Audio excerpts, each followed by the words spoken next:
할렐루야. 오늘도 새날을 주신 하나님을 찬양합니다. 매일매일 새날을 맞이한다는 것 얼마나 가슴 벅찬 일이고 또 가슴 뜨거운 일인지 모르겠습니다. 어제는 죽을 것 같은 일도 새로운 하루를 시작하면 마치 새로운 생명을 얻은 것처럼 그렇게 새로운 날을 시작할 수 있지 않겠습니까? 오늘도 그렇게 새 생명 주신 하나님께 감사하면서 주님 주시는 생명력으로 오늘도 힘차고 또 승리하는 하루가 되시기를 주님의 이름으로 축원합니다. 자, 오늘 우리에게 주시는 하나님의 말씀은 누가복음 10장 25절에서 28절 말씀입니다. 봉독해 드리겠습니다. 어떤 율법 교사가 일어나 예수를 시험하여 이르되 선생님, 내가 무엇을 하여야 영생을 얻으리이까? 예수께서 이르시되 율법에 무엇이라 기록되었으며 내가 어떻게 읽느냐? 대답하여 이르되 내 마음을 다하며 목숨을 다하며 힘을 다하며 뜻을 다하여 주 너의 하나님을 사랑하고 또한 내 이웃을 내 자신같이 사랑하라 하였나이다. 예수께서 이르시되 내 대답이 옳도다. 이를 행하라. 그러면 살리라 하시니. 아멘. 오늘도 이 말씀을 통해 우리에게 주신 하나님의 음성을 듣게 되길 바랍니다. 우리가 선교하는 선교의 현장은 매우 역동적인 현장입니다. 무슨 일이 언제 어떻게 일어날지 몰라요. 대체적으로 많은 사람들은 사실 복음에 대해 무관심하지요. 하지만 때로는 복음에 대해 아주 깊이 관심을 가지며 질문해 오는 사람이 있습니다. 때로는 의도적으로 전도자들을 시험하고 괴롭히기 위해 딴지를 거는 사람들도 있고요. 때로는 동네 정신병자들을 친절하게 대해야 하는 일들도 있고, 때로는 날선 비판으로 마음에 상처를 주기 위해 애쓰는 사람들도 상대해야 합니다. 그래서 선교 현장에 나아갈 때는 누구와 만나서도 상처받지 않을 마음의 준비를 단단히 하고 나가야 됩니다. 누구를 만나도 친절하리라 하는 마음의 준비를 하고 나가야 됩니다. 무엇보다도 진리에 대해 궁금해하는 사람, 혹은 딴지를 걸기 위해 질문하는 사람, 어떤 사람이든 그들과 대화하고 토론하면서 진리를 선포할 수 있는 준비를 단단히 하고 나가야 됩니다. 마치 한겨울에 추위 속에 나갈 때 옷을 단단히 입지 않으면 칼바람에 감기 걸리는 것처럼 선교 현장에 준비 없이 나갔다가 마치 감기에 걸리듯 그렇게 마음의 상처를 입고 어려움을 당하게 되는 일들이 있을 수 있거든요. 사실 우리가 예수 믿는 사람으로 살아간다라고 말할 때 그것은 매일매일 이런 선교적인 현장 속에 살아가는 것과 똑같은 것입니다. 그렇다면 우리는 이런 영적 전쟁터에서 승리하기 위해서 하루하루를 시작하면서 매일 새벽마다 기도로 준비하고 말씀으로 준비하며 하루를 시작할 수 있어야 돼요. 새벽 기도는 그래서 너무나도 중요하지요. 그리고 기도와 말씀으로 무장할 뿐만 아니라 의도적으로 시험하고 또 공격해오는 사람들에 대해 우리는 복음의 핵심을 찔러서 담대히 대답할 말을 준비할 수 있어야 합니다. 베드로전서 3장 15절에 너희 속에 있는 소망에 관한 이유를 묻는 자에게는 대답할 것을 항상 준비하되 온유와 두려움으로 하라고 말씀하셨죠. 마찬가지로 우리도 그렇게 소망의 길을 묻는 자들, 구원의 길을 묻는 사람들, 그들과 얼마든지 대화하고 토론할 수 있도록 잘 준비할 수 있어야 됩니다. 오늘 한 율법 교사가 예수님께 찾아와서 예수님을 시험하여 질문합니다. 무엇을 하여야 영생을 얻으리이까? 굉장히 좋은 질문인데 의도가 시험하려는 의도입니다. 의도는 불순하지만 예수님은 이미 다 마음의 준비가 되어 있었습니다. 너무도 능숙한 대화와 토론의 달인으로 정말 여유롭게 유대인들이 논쟁할 때 또 토론할 때 일반적으로 사용하는 방식처럼 곧바로 대답해 주는 것이 아니라 오히려 반문을 하면서 스스로 답을 할 수 있도록 이끌어 주는데요. 즉 예수님께서 말씀하십니다. 아니 율법 교사인 당신이 더 잘 알고 있지 않소? 그런데 왜 내게 질문하는 거요? 자, 이런 뉘앙스로 율법에 무엇이라 기록되었으며 내가 어떻게 읽느냐 하고 반문하시는 것이죠. 예수님이 반문하신 의도는 이것입니다. 너는 어떻게 외우고 있느냐? 즉 율법 교사들이 예배 때마다 암송하는 또 영생에 대해 이제 암송하는 내용이 있거든요. 그 율법이 뭐라고 얘기하느냐 하는 것입니다. 그러자 이 율법자는 자신의 지식을 자랑이라도 하듯이 신명기 6장의 쉐마의 말씀, 하나님 사랑과 그리고 레위기 19장의 이웃 사랑의 말씀을 아주 자신 있게 얘기합니다. 그리고 예수님께서 그에게 말씀하시죠. 내 대답이 옳도다. 이를 행하라. 그러면 살리라. 자, 여러분, 이것이 중요합니다.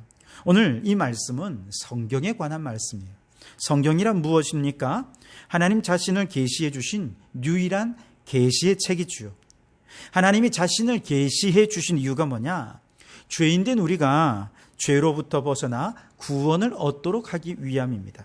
그래서 성경은 구원의 길이고 영생의 길이 바로 성경 속에 다 담겨져 있습니다. 이처럼 구원의 길, 영생의 길이 성경 속에 있음을 믿는다면 우리는 당연히 성경 말씀을 그대로 순종하며 실천하고 지킬 수 있어야 하지 않겠습니까? 이때 구원의 길, 영생의 길은 무엇이냐? 오늘 이 율법 교사가 얘기했던 것처럼 하나님 사랑, 이웃 사랑, 이 두 마디 속에 다 담겨져 있습니다. 하나님 사랑에 대한 성경은 4가지 계명으로 알려주시죠. 나 외 다른 신은 섬기지 말라. 어떤 형상의 우상도 만들지 말고 그 앞에 절하지 말아라. 여호와 이름을 망령되이 부르지 말고 안식일을 기억하여 거룩히 지키라. 이웃 사랑에 대한 계명은 6가지로 우리에게 주님께서 말씀해 주셨죠. 부모를 공경하라. 살인하지 말고 간음하지 말고 도둑질하지 말고 이웃에 대해 거짓 증거하지 말고 내 이웃의 집을 탐내지도 말아라. 모두가 다 잘 아는 10계명 속에 하나님 사랑과 이웃 사랑의 내용이 다 들어있고요. 그리고 성경 전체를 쫙 펼쳐서 보면 다 하나님 사랑, 이웃 사랑의 내용으로 점철되어 있는 것이죠. 그래서 이 계명들을 온전히 실천하면 바로 여기에 영생의 길이 있고 구원의 길이 있습니다. 문제는 우리가 이 계명들을 온전히 실천할 수 있는 힘이 우리에게 없다는 것이 문제죠. 그래서 로마서 3장 21절에 모든 사람이 죄를 범하여 하나님의 영광에 이르지 못하였다 그렇게 말씀하지 않습니까? 즉 우리는 모두가 다 죄인이고 죄사함을 받기 위해서는 이 계명을 반드시 실천을 해야 구원을 얻을 수 있는데 문제는 우리가 죄인이기 때문에 계명을 실천할 수 있는 힘과 능력이 우리 안에 없다는 것이죠. 이런 딜레마 속에서 딜레마 빠져 있는 것이죠. 그래서 유대 종교 지도자들은 이 딜레마를 해결하기 위해서 이제 실천할 수 있는 방법을 타협한 것이죠. 그래서 예를 들어 안식일법 하나만 해도 안식일을 거룩하게 지킬 수 있는 힘이 우리에게는 없습니다. 그런데 안식일을 지키는 세부 규정을 만들어 놓은 거예요. 그래서 이 정도 지키면 하나님께서 인정해 주실 거야. 하나님이 그렇게 말씀도 안 했는데 자기들끼리 이 정도 지키면 안식일을 어기지 않는 거야 라고 하면서 자신들 마음대로 규정을 정한 것이죠. 그리고 그 규정을 딱 지키면 그 사람은 죄사함 받은 것이고 그리고 구원의 길, 영생의 길을 얻게 되었다. 이렇게 스스로 생각을 한 것이죠. 근데 그건 자기들끼리 정한 거잖아요. 그런데 여러분 여기에 문제가 있는 것이죠. 여러분 이렇게 규정을 잘 지킴으로 그들이 하나님을 더 사랑하게 되었을까요? 그렇지 않습니다. 오히려 규정을 지키려다 보니 하나님을 향한 사랑보다는 율법이 더 의무가 되고 더 짐이 되고 막 이렇게 되는 것이죠. 그래서 하나님을 사랑하는 마음에 집중하지 못하고 오히려 규정을 제대로 지키는 여기에만 집중하게 되더라는 거예요. 그래서 규정을 잘 지키다 보면 하나님 사랑에 집중할 수 없고 하나님을 또 사랑하려 하다 보면 또 규정을 지키는 일에 집중할 수 없고 항상 이런 죄인이기 때문에 우리는 이런 딜레마 속에 빠질 수밖에 없습니다. 결국 사람들은 하나님에 대한 진실한 사랑 없이 율법의 규정을 인간 편의에 따라 지키면서 나는 이제 잘 지켰으니 영생을 얻었어. 나는 구원에 이르렀어. 그러면서 타협해버린 것이죠.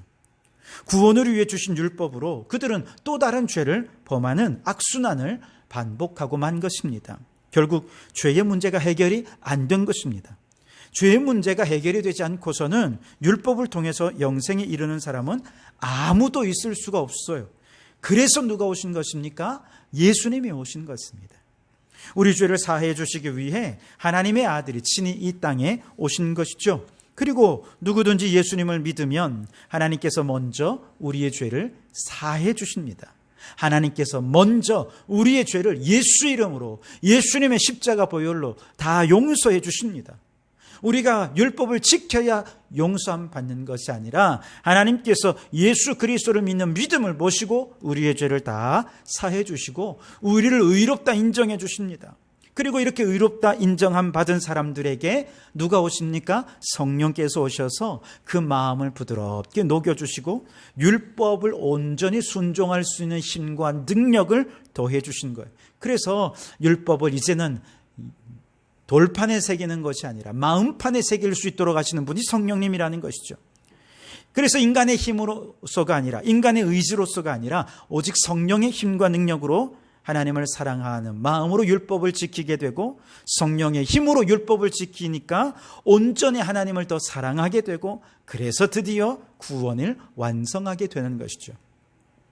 그래서 여러분, 우리가 믿음으로 구원을 얻는다, 믿음으로 영생을 얻는다, 이 말은 믿음만 있으면 구원을 얻는다 이 말이 아니고, 인간의 공로가 아니라 오직 예수 그리스도 안에 있는 하나님의 은혜로 구원을 받는다는 뜻이죠.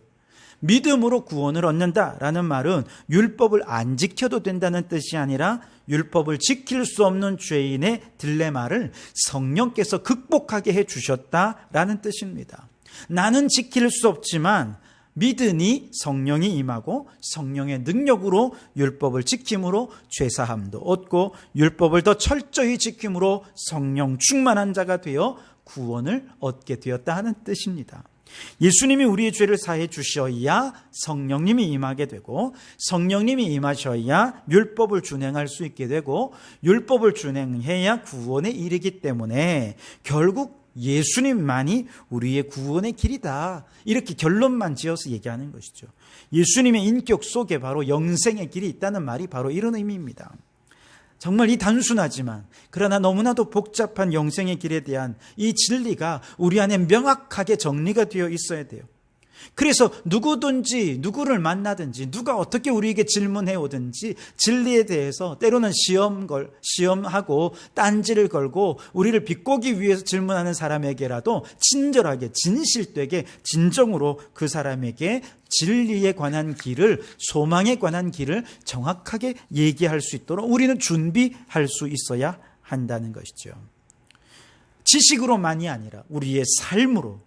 그래서 예수님께서 바로 그 율법 교사에게 네 대답이 옳도다 말씀하셨듯이 우리도 그 사람들과 대화하고 토론하면서 그들이 인정할 것을 인정해주고 또 이를 행하라, 도전할 것은 또 도전하면서, 그러면 살리라, 생명의 길을 분명하고도 정확하게 나타내어 보여줄 수 있어야 하는 것이죠. 그러나 우리가 너무 잘 알듯이 우리는 너무 무기력하지요. 무지합니다. 토론에 능하지도 못합니다. 우리의 삶도 따라주지 못합니다. 이것을 한꺼번에 할 수는 없겠죠. 그러나 아는 만큼 실천하고 실천하는 것만큼 주님께 더 가까이 나아가면 됩니다. 모르는 것에 대해서는 깨달을 때까지 집요하게 우리가 질문해 봅시다. 그렇게 아는 것과 우리의 행하는 것을 일치시켜가면서 구원의 길을 묻는 자들에게 우리가 아는 만큼 예수님에 대해, 영생의 길에 대해, 진리에 대해 차근차근 얘기해 줄 수 있도록 하나하나 준비해가는 우리 성도들이 될 수 있기를 바랍니다. 역동적인 선교의 현장 속에서 성령께서 우리에게 할 말을 일러주실 때 우리가 가지고 있는 삶의 지식과 또 삶의 형편을 가지고 성령께서 말씀할 수 있도록 힘을 주십니다. 그 성령님을 의지하여서 할 말을 전해주실 때 그 말씀대로 잘 순종해서 우리가 누구를 만나든지 영생의 길을 잘 전할 수 있는 그런 우리 성도들이 될 수 있게 되기를 주님의 이름으로 축원합니다. 기도하겠습니다. 하나님 아버지, 오늘도 새날을 주시니 감사합니다. 오늘 이 하루도 말씀과 기도로 무장하며 나아갑니다. 믿는 자들에게 공격해오는 사람들의 공격에 상처받지 않도록 이 아침에 무장하게 하여 주시고, 만나는 모든 사람들에게 예수 이름으로 친절을 베풀 수 있는 넓은 마음으로 무장하게 해 주옵소서. 무엇보다 소망의 길, 영생의 길, 구원의 길을 묻는 자들에게 대화와 토론을 통해 진리의 길을 전할 수 있는 지식과 삶이 준비가 되게 도와주시고 우리가 살아가는 삶이 저들의 질문에 대한 대답이 될 수 있게 도와주시옵소서. 예수님 이름으로 기도하옵나이다. 아멘.